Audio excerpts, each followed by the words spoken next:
Hello and welcome to my YouTube channel Edu Ikana. So wish you happy to all of you. आप सभी को होली की सभी हार्दिक शुभकामनाएं। आज हम आप लोगों के बीच जो नीट यूजी का नया फॉर्म फिलअप हो रहा है, इसके लिए हम लोग अभी फर्स्ट ऑफ ऑल क्या करेंगे कि जो 11th क्लास है, 11th क्लास का हम लोग यूनिट एंड डायमेंशन चैप्टर से स्टार्ट करेंगे और इनका प्रीवियस ईयर पहले हम लोग इनके बेसिक कंसेप्ट को समझने की प्रयास करेंगे। और जब बेसिक कंसेप्ट समझ जाएंगे उसके साथ हम लोग क्या करेंगे, बेसिक कंसेप्ट समझने के साथ हम लोग चैप्टर वाइज क्वेश्चन करेंगे और उसके बाद हम लोग प्रीवियस ईयर क्वेश्चन उन सभी चीज़ों को हम लोग लगातार लाने का प्रयास करेंगे आप सभी लोगों, आप सभी स्टूडेंट के बीच। ठीक है, तो चलिए हम लोग आज फर्स्ट ऑफ ऑल हम लोग बात करेंगे कि जो 11th क्लास का फर्स्ट चैप्टर है यूनिट एंड डायमेंशन, यूनिट और डायमेंशन को हम लोग इसमें स्टडी करेंगे। ठीक है, तो पहले हम लोग first of all we are talking about here the physics how can we define the physics किसे कहते हैं, ये चीज समझना है। तो चलिए हम लोग लिखते हैं फिजिक्स का डिफिनीशन PHYSICS फिजिक्स। इसको हिंदी में हम लोग क्या कहते हैं, भौतिकी कहते हैं, फिजिक्स। और इसका डेफिनेशन क्या होता है, तो फिजिक्स का मतलब ये होता है कि हम लोग अपने बाहर जो भी फेनोमेना हो रहा है उन सभी चीज़ों को जो हम देख रहे हैं, जितने भी तरह की फेनोमेना हो रहे हैं उन सभी चीज में हर जगह आपको फिजिक्स ही दिखेगा अगर आप उनको सही मायने में और सही तरीके से उन चीज़ों को एनालाइज करके समझे। तो सिंपली है कि हम लोग फिजिक्स कहेंगे किसको, तो physics the study of nature में जो कुछ भी हो रहा है उन सभी चीजों को हम लोग क्या कहेंगे, फिजिक्स कहेंगे। ठीक है, तो यहाँ लिखना क्या है, the study of nature is called physics. या अदरवाइज आप इसको दूसरे तरीके से भी लिख सकते हैं, यदि the study of nature is called physics, ये तो सिंपल वर्ड में हो गया। दूसरे तरीका से हम लोग इस तरह लिख सकते हैं फिजिक्स को कि branch of science in which we study about physical phenomena of the nature that surroundings and that is happening all around us. ठीक है, इसी को हम क्या कहते हैं, फिजिक्स कहते हैं। दूसरे अदरवाइज हम लोग दूसरे डेफिनेशन में इसे लिखेंगे और देखें, branch of physics, branch of science in which we study about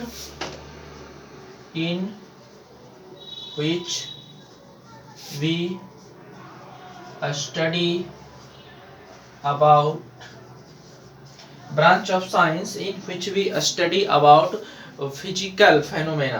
ठीक है, in which we study about physical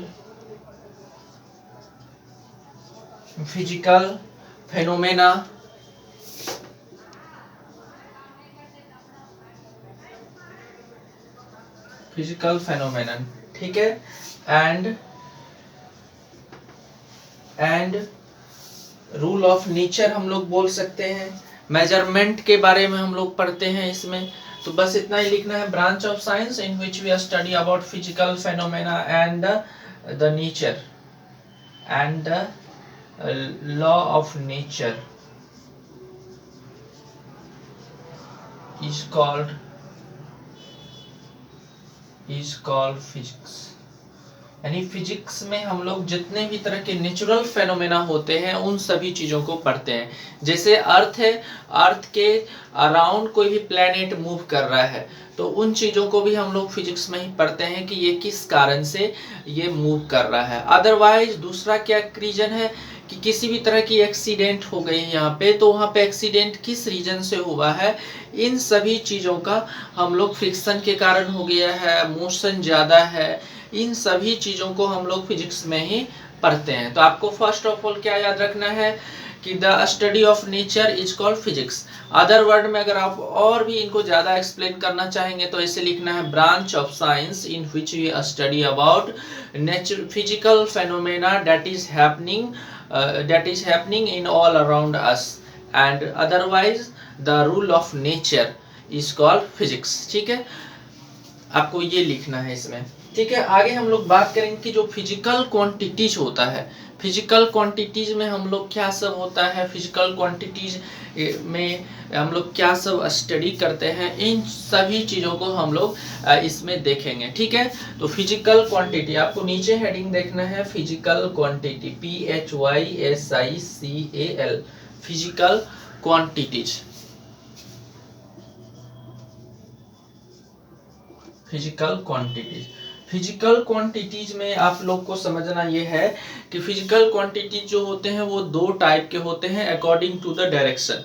ठीक है, डायरेक्शन के according physical quantities there are the two types. First one is the vector and the second one is scalar.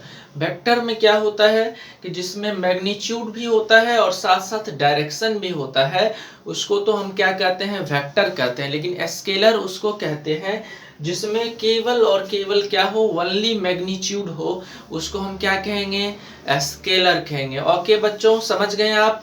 चलिए हम लोग लिखते हैं फिजिकल क्वांटिटीज को कितने टाइप्स में डिवाइड किए गए हैं, तो टू टाइप्स में। फर्स्ट वन आपको नोट कर लेना है, फर्स्ट वन क्या है, तो फर्स्ट वन है scalar quantity. Scalar quantity, scalar SCALAR, scalar, scalar quantities. और सेकेंड नंबर क्या है, वेक्टर। यहाँ पे सेकेंड नंबर लिखना है आपको वेक्टर, वेक्टर। ठीक है, स्केलर, स्केलर का अगर हम हिंदी में बताएं तो स्केलर मतलब क्या होता है, अदिश होता है जिसमें दिशा नहीं हो। और वेक्टर का मतलब क्या है, सदिश जिसमें दिशा हो। ठीक है, आपको याद रखना है, हिंदी से भी आप लोग डिफाइन कर सकते हैं कि स्केलर मतलब अदिश होगा जिसमें दिशा नहीं होगा बट उसमें मैग्नीट्यूड होगा। और सदिश वेक्टर, वेक्टर में क्या होता है, तो वेक्टर में हम लोग लिखते हैं क्या है कि जो दिशा के साथ साथ डायरेक्शन भी होगा और उसमें मैग्नीट्यूड भी होगा, दोनों चीजें जिसमें होंगी उसको हम कहेंगे वेक्टर क्वांटिटी। ठीक है, तो आप लोग नोट कर लीजिए, स्केलर में ब्रैकेट में लिख दीजिए कि इसमें केवली क्या होता है, मैग्नीट्यूड होता है, मैग्नीट्यूड होता है। ठीक है, स्केलर में ओनली क्या होता है, मैग्नीट्यूड होता है। और वेक्टर में क्या होता है, तो वेक्टर में जो है आपको मैग्नीट्यूड के साथ साथ उसमें डायरेक्शन भी होता है। ठीक है, तो इसमें लिखना है डायरेक्शन प्लस मैग्नीट्यूड, मैग्नीट्यूड ये दोनों होता है। ओके, ये आप लोग अच्छी तरह से समझ रहे होंगे। अब हम लोग एक बात करेंगे कि इसमें जो ये तो होता ही है कि वेक्टर और स्केलर ये दोनों चीजें होती हैं, लेकिन इसके अलावे भी फिजिक्स में एक और क्वांटिटी होता है जिसको हम कहते हैं स्केलर टेंसर क्वांटिटी। टेंसर क्या होता है, तो टेंसर को हम लोग आगे चैप्टर में डिस्कस करेंगे, टेंसर होता क्या है और इसकी क्या यूज है। लेकिन टेंसर आपको यही समझना है कि आपको इसमें से कोई भी, अगर आप टेंसर का कोई भी एग्जाम्पल जानते होंगे तो आप जरूर जो है कमेंट सेक्शन में आप लिखने का ट्राई करेंगे। ठीक है, आप कमेंट सेक्शन में ज़्यादा से ज़्यादा इन चीज़ों को जो हम पॉइंट्स बोलेंगे आप उसमें नोट करिएगा और कमेंट सेक्शन में ज़रूर लिखिएगा। हम उन सभी चीज़ों को फिर से एनालाइज करेंगे आपके कमेंट को और उसका सही तरीके से रिप्लाई भी देंगे। ठीक है, थर्ड जो होता है हम लोग टेंसर कहते हैं, टेंसर, टेंसर होता है। ठीक है, ये टेंसर होता है। आगे हम लोग इन सभी चीजों को एक्सप्लेन करते जाएंगे, अभी हम लोग स्टार्टिंग में हैं। चलिए हम लोग अब आगे बोलते हैं कि डायरेक्शनल बेसिस पे फिजिकल क्वांटिटीज को टू टाइप्स में डिवाइड किया गया है। इन सभी चीजों को हम लोग डिफिनीशन से समझते जाएंगे। ओके, चलिए हम लोग, आप लोग नोट कर लीजिए इसको।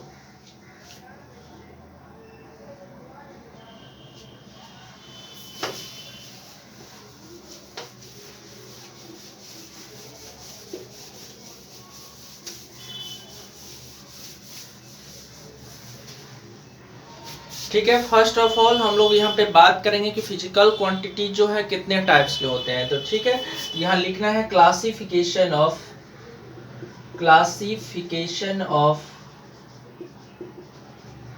Classification of physical quantity, classification of physical quantity,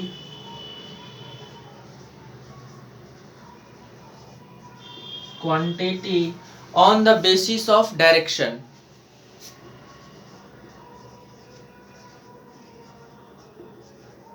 on the basis of direction.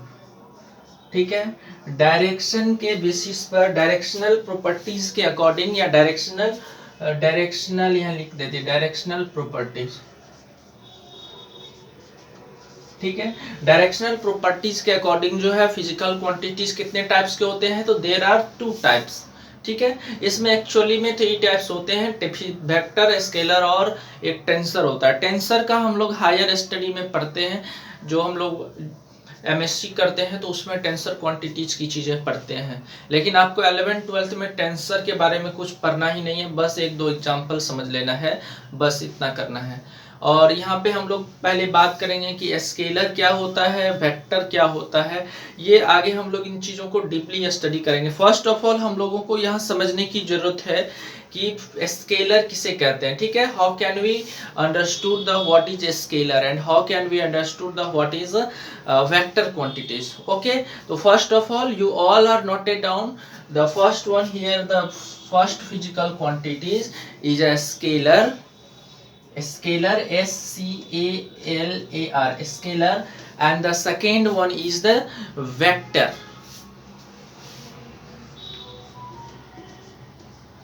Vector, okay.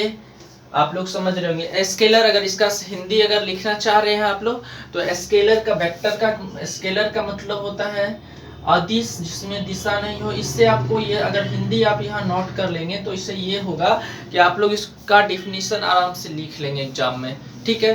तो इसका अदिश होता है और वेक्टर का मतलब क्या होता है, सदिश होता है, सदिश होता है, ये समझ रहे हैं। अदिश मतलब जिसमें दिशा न हो, ठीक है, और ये सदिश है तो वेक्टर है, इसमें मतलब दिशा होगा, डायरेक्शन होगा, मैग्नीट्यूड तो दोनों में होगा, ओके। चलिए हम लोग क्वेश्चन यहाँ पे डिफिनीशन लिखते हैं। फर्स्ट ऑफ ऑल आप लोग नीचे नोट करेंगे scalar quantity, scalar, scalar quantity, scalar quantity, okay. चला आप लोग नोट करेंगे स्केलर क्वांटिटी, ठीक है। स्केलर क्वांटिटी को कैसे डिफाइन करना है, तो लिखना है a physical quantities which have only magnitude, ठीक है। A physical quantity, a physical quantity, a physical quantity which have only magnitude,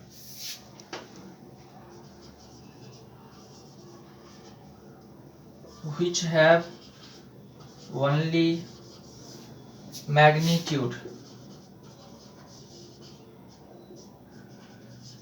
a physical quantity which have only magnitude। अहाँ के समझ में आब रहल छी त लिखे के प्रयास करबे, ओके।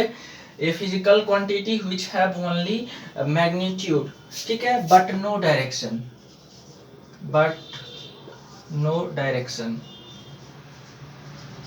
ठीक है। a physical quantity which have only magnitude but no direction is called a scalar,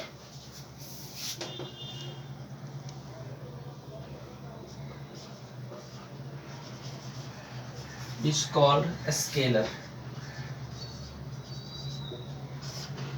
scalar quantity का एग्जाम्पल क्या सब होगा, तो स्केलर क्वांटिटी में बहुत सारी हैं जिसमें दिशा नहीं है, तो हम लोग बात करेंगे कि जैसे मास हो गया, मास में क्या है, ओनली मास में उसका पार्टिकल्स फील्ड रहता है, कोई डायरेक्शन नहीं रहता है। तो एग्जाम्पली क्राइटेरिया में आप लोग लिख लीजिए, यहाँ पे एग्जाम्पली क्राइटेरिया में आपको लिखना ये है, जैसे मास है तो यहाँ पे मास लिखना है, ठीक है, MASS मास। मास क्या होता है, तो anything that has anything that have mass and that can occupy the space is called mass, okay।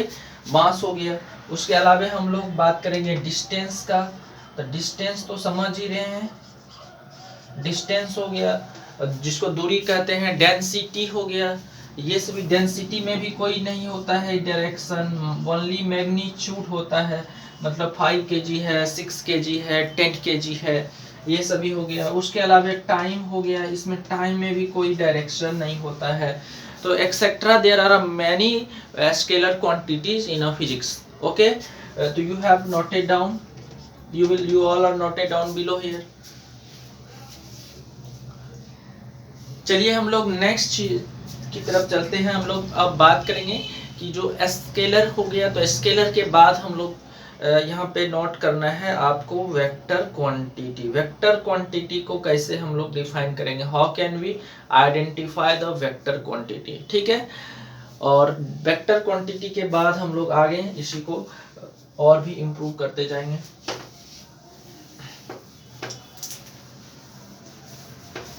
चलिए नोट कीजिए, नीचे आपको लिखना है वेक्टर क्वांटिटी। वेक्टर क्वांटिटी सदिश राशि।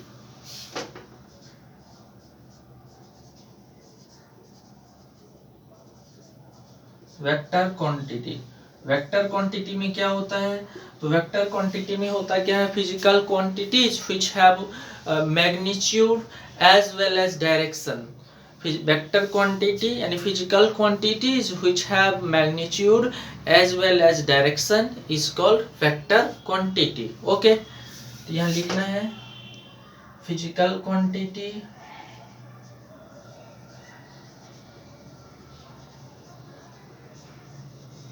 physical quantities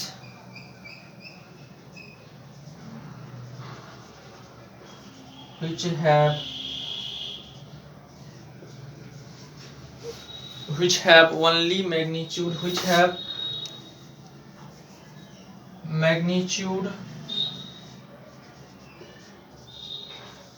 magnitude as well as direction. Okay, चेला आप लोग समझ रहे होंगे इन चीजों को। ये समझ जाइएगा तो आप लोग आराम से क्वेश्चन को करिएगा। आगे जो कंसेप्ट क्लियर होगा, कंसेप्ट आपका बेसिक कंसेप्ट क्लियर होना चाहिए।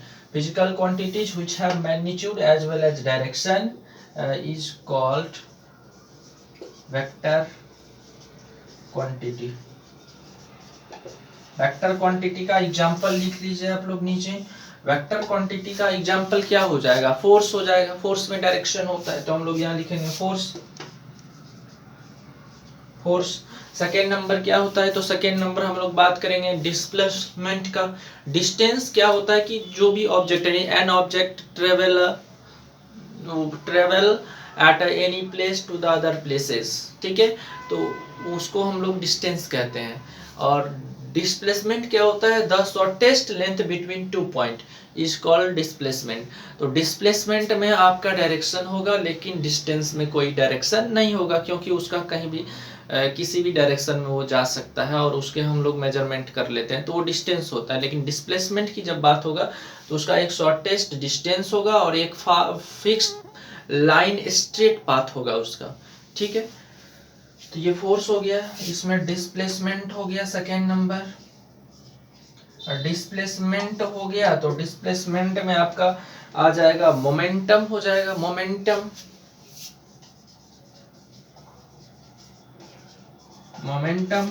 अदरवाइज टॉर्क हो जाएगा। टॉर्क भी क्या है? उसका फिक्स डायरेक्शन में होता है, तो टॉर्क, यहाँ पे टॉर्क लिखना है।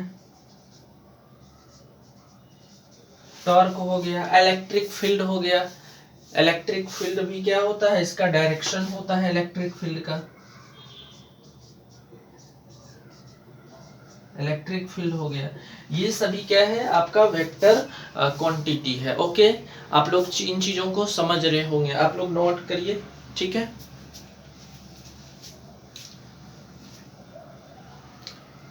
और देखिए यहाँ पे ये जो है इसमें इंक खत्म हो गया, इसको हम फिल